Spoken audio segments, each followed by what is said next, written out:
Another way that we're experiencing healing is the church that we came from was very toxic.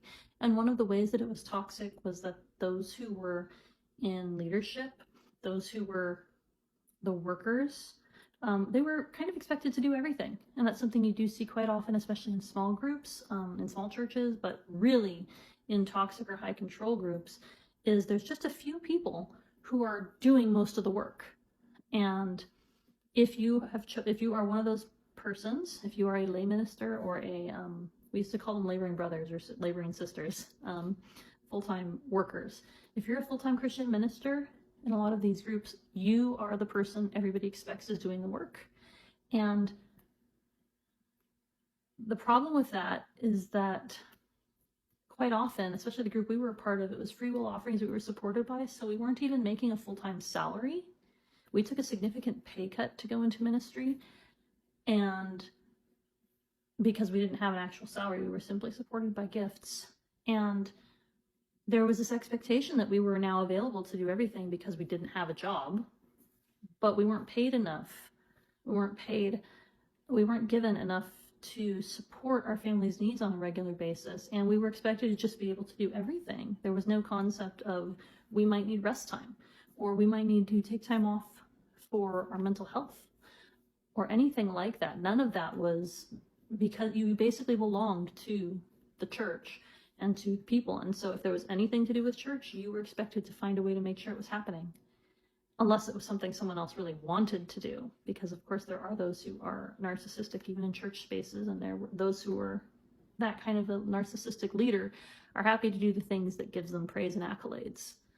But the hard things that no one's going to see, you're expected to do those as a lay minister, and without adequate support, or even without proper resources for your family's needs.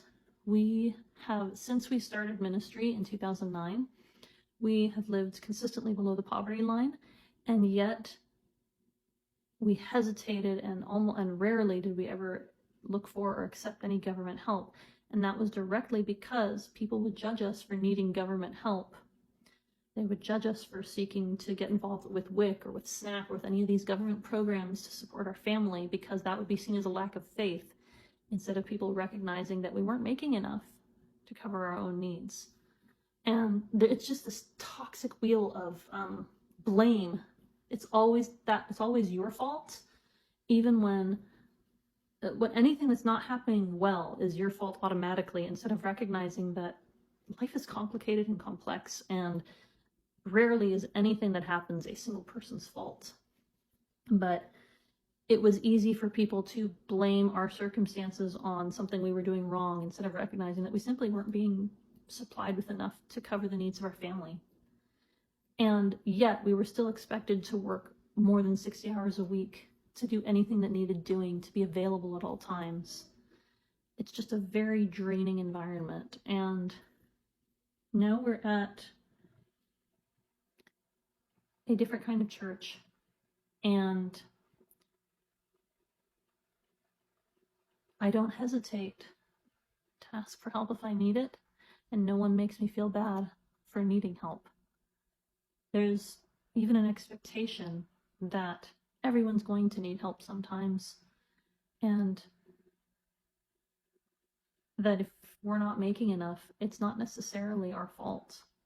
And that's been huge for us, recognizing that